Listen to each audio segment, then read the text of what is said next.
এইটা আমরা বিদ্যাঙ্গুলো চুমো খাইছি, এটার পক্ষে আমরা আছে কি নাই? এটা কিন্তু তাজিমের ব্যাপার, এটা আদবের ব্যাপার। আমরা নবীদের তাজিম করি, এটা নবীর আদব, নবীর তাজিম, নবীর সম্মান। কি বলে, নবীদের সম্মান করলে আমার নবী বেজার হয় না খুশি হয়? আরে বাবা, একজন মুরব্বীরে দেখে যদি সেরের টাকা ইয়ে করুন, তাহলে এই মুরব্বী কি বাবা খুশি হয় না? শুধু খুশি হয় না, তার আশীর্বাদ দেয়, হ্যাঁ, তার দোয়া দেয়। ছেলেটা আমার দিকে দাঁড়ায় বলছে, খুশি হইয়া তার জন্য দোয়া করে। ও বাবা, একজন মানুষকে যদি সম্মান করে, মানুষ খুশি হয়ে যদি দোয়া করে, যিনি সৃষ্টি করলেন মূল নূরে রাসূল, উনাকে যদি দাঁড়ায় সম্মান করি, আমার নবী খুশি হয় না বেজার হয়? খুশি হইলে কি তার জন্য কই হকাল পরকালে কোনো ভয় আছে? তারা আমরা নবী আমাদের প্রতি খুশি হয়, এই আমল তো আমাদের করতে হবে। কি বলেন, ঠিক না বেটে? এই যে বিদ্যাঙ্গুলো চুমুকাইছি, এটা নবীর তাজিম, এটা নবীর সম্মান। কিন্তু আমরা বিদ্যাঙ্গুলো চুমুকায় আর কিছু মানছে হাসে। আচ্ছা, হাসে কারা? তারা নবীর তাজিম দেখে যারা হাসে, নবীর সম্মান দেখে যারা হাসে, বুঝা গেল তাদের হৃদয়ের মধ্যে নবীর মহব্বত নাই। কথা ঠিক না বেটে? এখন প্রশ্ন জাগবে যে রেজবিরা, সুন্নিরা এটা হইলো কই বিদ্যাঙ্গুলো সুমা, আমরা তো হয় না।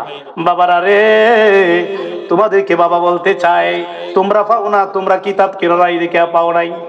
এটা তো সরি বইয়ের মধ্যে থাকতো না, এটা সরি বইয়ের দলিল না, এটা অনেক দামি কিতাব কিনতে হবে। এই কিতাবের মধ্যে বিদ্যাঙ্গুলের চুমু দেওয়ার দলিল রয়েছে। চিৎকার দিয়ে কোন সুবহানাল্লাহ। এই যে কিতাবটার নাম রুদ্দুল মুহতার ফতোয়া ইসলামী। ফতোয়া ইসলামী কিতাবটার দাম ৪৮,০০০ টাকা।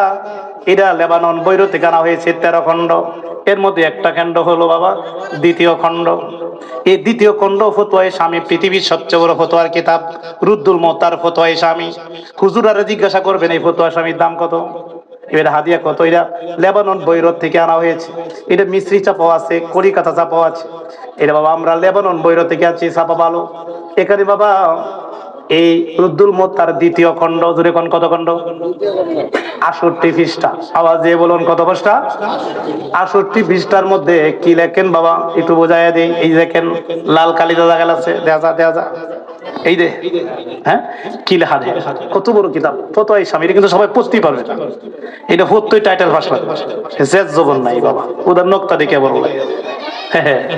আমি রিজভি সাহেবের ছাত্র, রিজভি দরবার লেখাপড়া করে রিজভি সাহেব আমরা এই কিতাবগুলো পড়াইছি এবং এখানে কোচিং করেছি, আমরা কোচিং করছি, এই জন্য কিতাব পড়তে পারি। মারহাবা বলতে না বাবা? দেখেন এখানে কি লেখা, ইস্তাহাবু আইয়াকুলু ইনদা সামিউল উলা মিন শাহাদাতি। ইনি লিখতেছেন, ফতোয়া শামীর লেখক আল্লামা শামী রহমাতুল্লাহ একটা কল তুলে ধরেছেন। উনি লিখতেছেন, মুস্তাহাব হচ্ছে যখন তোমরা নবীজির নাম শুনবে তখন বলবে সাল্লাল্লাহু আলাইকা ইয়া রাসূলুল্লাহ। চিৎকার দিয়ে কোন কি বলতে হবে? সাল্লাল্লাহু আলাইকা। তাহলে ইয়া রাসূলুল্লাহ বলা কি নাজায়েজ? না জায়েজ। কিন্তু এমন কিছু মৌলবী আছে এরা না বুঝা কইতাছে ইয়া রাসূলুল্লাহ বলা শিরক। জোরে কোন নাউজুবিল্লাহ। এখন আপনারা বলেন ফতোয়া শামী হইলে তোমরা ফতোয়া দাও, যে কিতাবটা তোমরা ফতোয়া দাও এই কিতাবের লেখক কইতাছে মুস্তাহাব হচ্ছে যখন নবীজির নাম শুনবে তখন বলবে সাল্লাল্লাহু আলাইকা ইয়া রাসূলুল্লাহ। চিৎকার দিয়ে কোন সুবহানাল্লাহ। উনি ফতোয়া দিয়েছে নবীজিকে ইয়া রাসূলুল্লাহ বলতে হবে।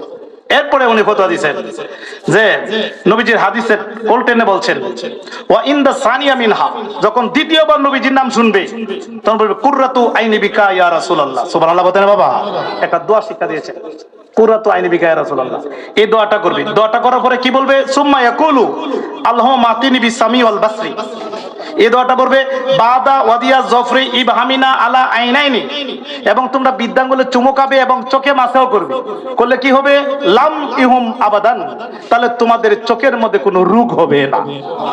হুজুরে বলতেন না সুবহানাল্লাহ। রোগ তো হবে না, নাই কিতাবে লেখা কয়দালা তুমিলা জান্নাত। যদি তোমরা নিয়মিত আমলটা করো আমি নবীর পিছনে পিছনে তোমরা জান্নাতে চলে যাবে। তাহলে কি বাবা এই বিদ্যাঙ্গুলে চুমা দেওয়ার পক্ষে দলিল আছে কি নাই? আরো লেখা কি জানেন? ও আমল আবু বকর বেলাল। এই আমলটা আবু বকর সিদ্দিক করছে, বেলালও করছে, সুন্নতে আদম আলাইহিস সালামও করছে। সুবহানাল্লাহ বলতে না জোরে? তাহলে কি এই যে বিদ্যাঙ্গুলে চুমা দেওয়ার পক্ষে কি দলিল আছে কি নাই? আজকে থেকে সবাই নবীজির নাম শুনলে মহব্বতে সাল্লাল্লাহু আলাইহি সাল্লাম বলে কুররাতু আইনি বিকা ইয়া রাসূলুল্লাহ বলে আমরা বিদ্যাঙ্গুলে চুমু দিতে চাই কি চায় না? কে কে চায় হাত তুলে দেখায় বাবা। না নারে গাউসিয়া নবীজির জিখানে আমরা জিখানে আমরা মদিনা মদিনা আশেকে মুমিনের ঠিকানা, বলো না মদিনা মদিনা আশেকে হায় হায় দিদার চেয়ে কাঁদো তোমরা, দিদার চেয়ে কাঁদো তোমরা, হও না নবীর দিওয়ানা। মদিনা মদিনা আশেকে মুমিনের ঠিকানা, বলো না মদিনা।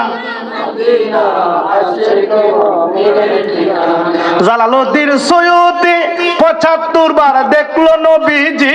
ইয়া রাসূলুল্লাহ গো, এই যে জালালউদ্দিন সৈয়দীর কিতাব দলিল দিলাম যে ইউনা কত কইতাছে। জালালউদ্দিন সৈয়দী ৭৫ বার দেখলো নবীজি, এতবার দেখিয়া নবী, এতবার দেখিয়া নবী, তৃপ্তি তাহার হলো না। মদিনা মদিনা আশেকে মুমিনের ঠিকানা, বলো না মদিনা। হায় হায় দিদার চেয়ে কাঁদো তোমরা, দিদার চেয়ে হও না নবীর দিওয়ানা। মদিনা মদিনা আশেকে মুমিনের ঠিকানা, বলো না মদিনা। নবী শ্রেষ্ঠ সাহাবী হযরত আবু বকর সিদ্দিকী, নবীর শ্রেষ্ঠ সাহাবী হযরত আবু বকর সিদ্দিকী, ভালোবেসে শুইল পাশে, ভালোবেসে যাইয়া দেখো মদিনা মদিনা মদিনা আশেকে মুমিনের ঠিকানা। আয় হায় মদিনা চিৎকার দিয়ে বলুন মারহাবা, আর জুরি বলি ইয়া রাসূলুল্লাহ। তাহলে আমরা কি ইয়া রাসূলুল্লাহর পক্ষে আছি কি নাই?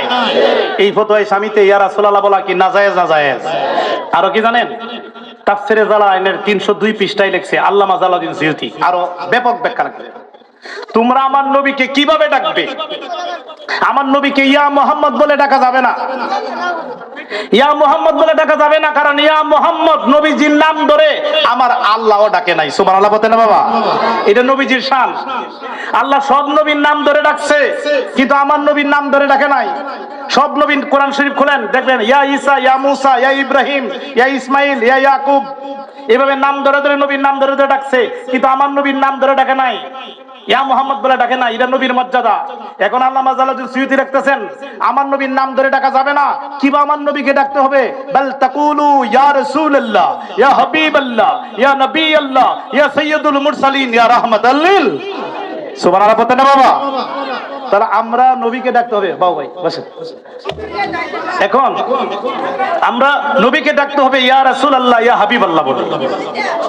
তাহলে নবীকে কি আমরা নাম ধরে ডাকবো না ইয়া রাসূলুল্লাহ বলে ডাকবো? তাহলে ইয়া রাসূলুল্লাহ বলা কি নাজায়েজ? নাজায়েজ।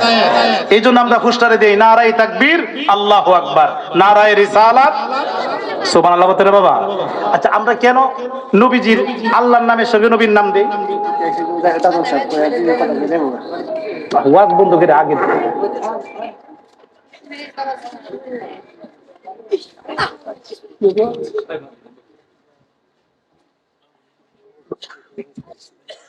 দাদন ভাই এসে। আচ্ছা, আজকে আমাদের প্রধান অতিথি দাদন ভাইয়ের আগমন, দাদন ভাইয়ের আগমন।